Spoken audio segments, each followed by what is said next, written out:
Hello, everyone. Welcome back to my video tutorial for single-cell TCR sequencing data analysis. In the first part of the video, I showed you how to import the receptor data into Scirpy. In this video tutorial, I'm going to show you how to process the demonstration data. Scirpy prepared a demonstration dataset contains 3,000 cells. You can use this dataset quickly go through the demonstration code for the package. So the demonstration dataset was prepared from GSE 139555.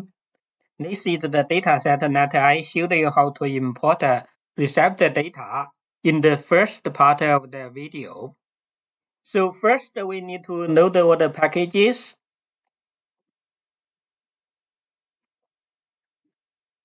Next we can load the demonstration dataset from the Scirpy package.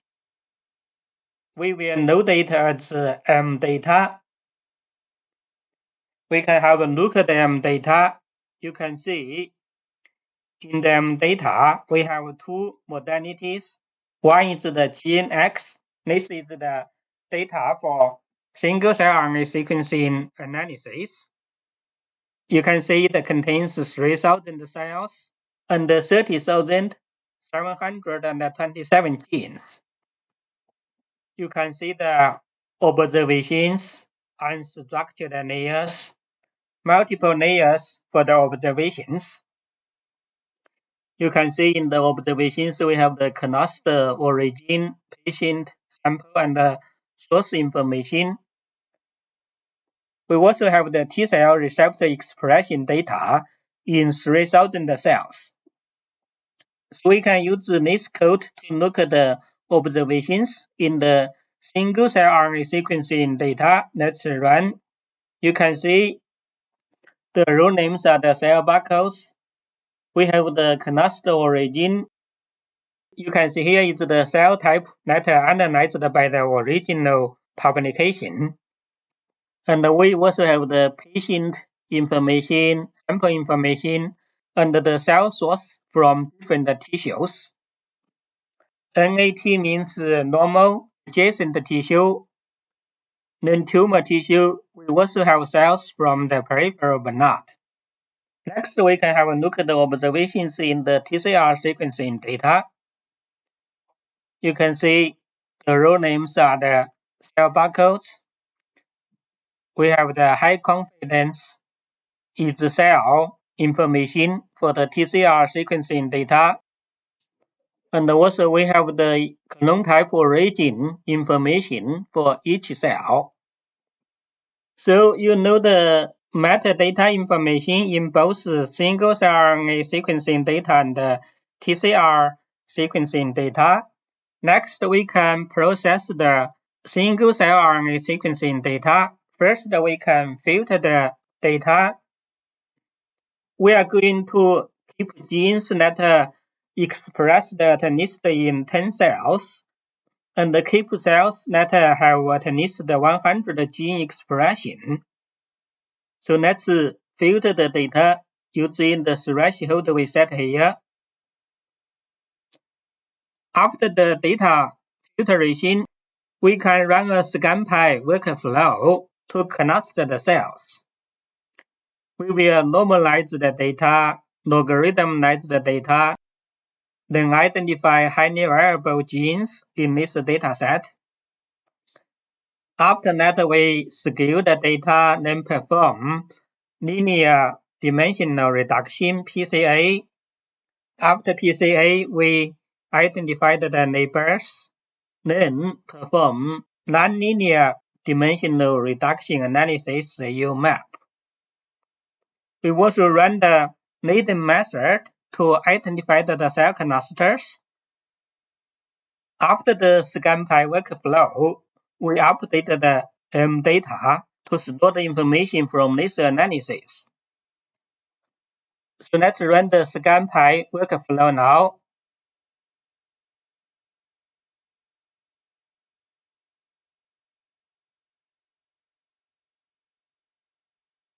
You can see it is very quick because we only have 3,000 cells in this demonstration data.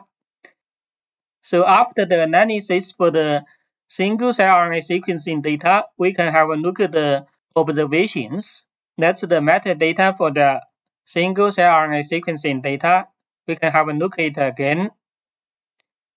You can see now we added the N genes column, N count column, and the latent kinase column in the metadata for the single-cell RNA sequencing data.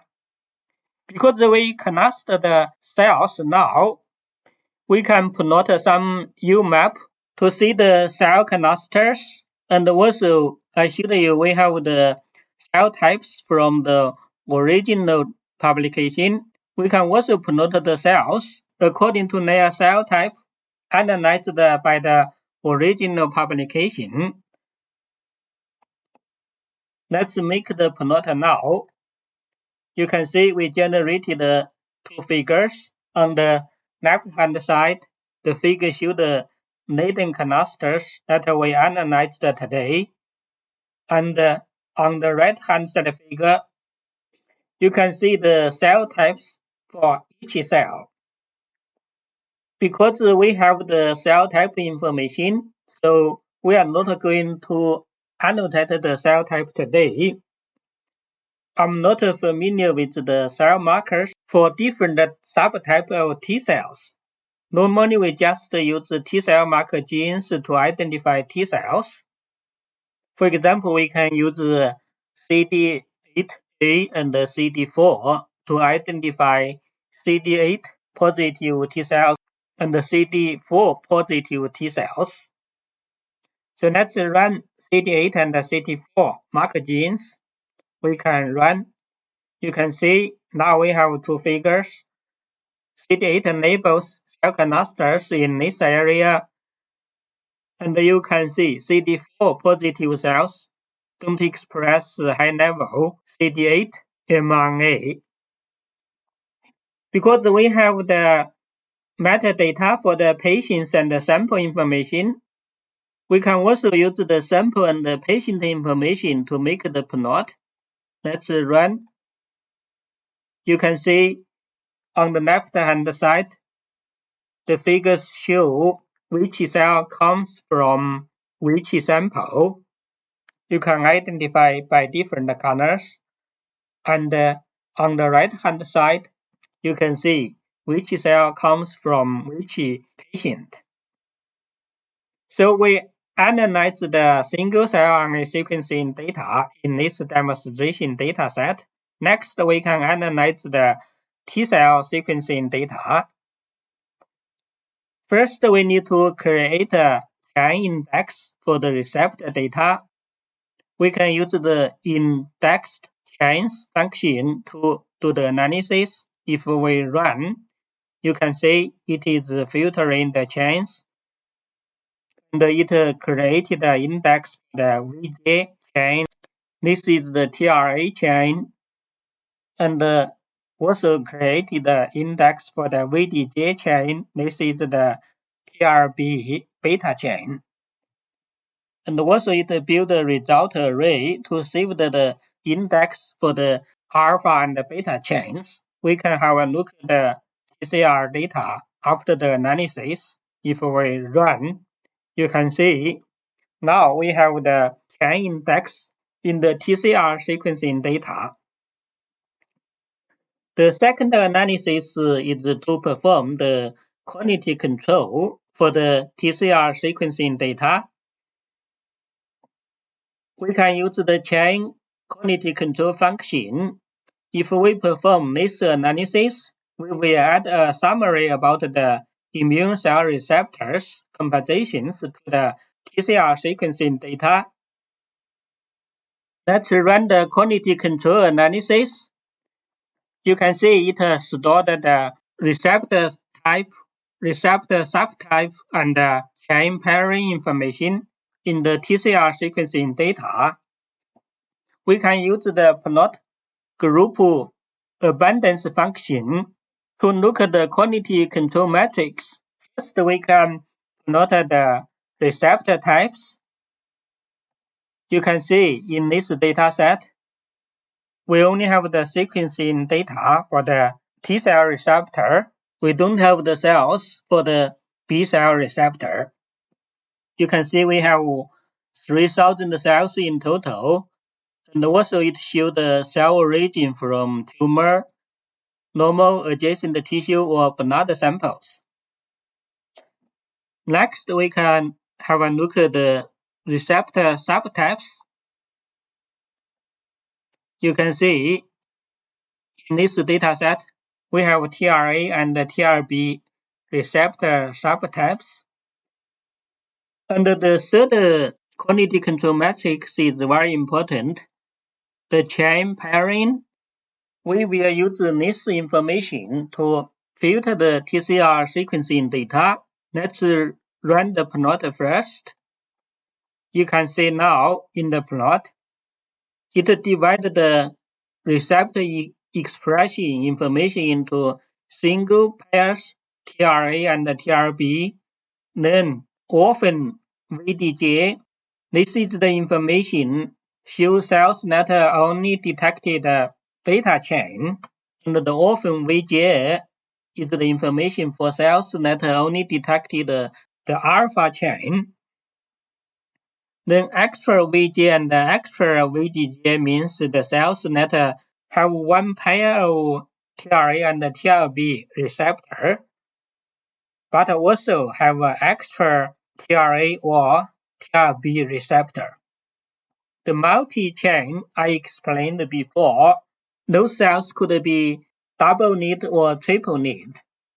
So they are low quantity cells, and a small amount of cells have two full chains. It also shows the cell origin by the color for tumor, normal adjacent tissue, and blood samples. As I said, the chain pairing information is important for us to filter the TCR sequencing data. We consider the cells that only have one chain has been detected, or the double or triple need as low quantity cells. We can calculate the percentage of the low quantity cells in the dataset. If we add the cell numbers for the orphan VJ, orphan VDJ, and the multiple chains together, and divided by the total cell numbers, then we can get the percentage of low quantity cells. You can see in this dataset, we have 39% low quantity cells. We can make a plot on the cell canisters to see the distribution for the low quantity cells. For the demonstration, I'm going to show the multiple chains and the orphan VDJ chains. If you want, you can just change the group's name to plot other chains. For example, the orphan VJ single pair or two full chains. Let's plot the multiple chain and the orphan VDJ for today's demonstration. If we run, you can see the distribution of low quantity cells in the UMAP. You can see the first one is for the multiple chain, colored by green color. The second one shows the cells that only have one beta chain, colored by the red color. So now you know what kind of cells we defined as low quantity cells. We can filter out the low quantity cells. First, we filter out the multiple chains. Those cells are double need or triple need. Next, we can filter out the cells only have one beta or one alpha chain. Let's filter out those cells now. So after the filtration, we can update the data with our analysis and also have a look at the data now. You can see now we only have 1,845 cells left for both single-cell RNA sequencing data and TCR sequencing data. In the single-cell RNA sequencing data, after the filtration, we only have 11,850 genes. You can see we added observations, variables, unstructured layers, multiple layers for observations and variables in both single-cell and TCR sequencing data. You can see the PCA UMAP information. So after the filtration, we can plot the chair pairing again. If we make a plot, you can see now we only have the single pairs cells with one pair of receptor plus extra TRA chain, and also cells with one pair of receptor plus TRB chain, and the cells that have two full chains. So we filter out the orphan chains and also the multiple chains. So we processed the demonstration data. I'm going to stop from here for today's demonstration. In my next video tutorial, I'm going to show you how to define the clone types and the clone type analysis. I hope to see you in my next video tutorial. Thank you.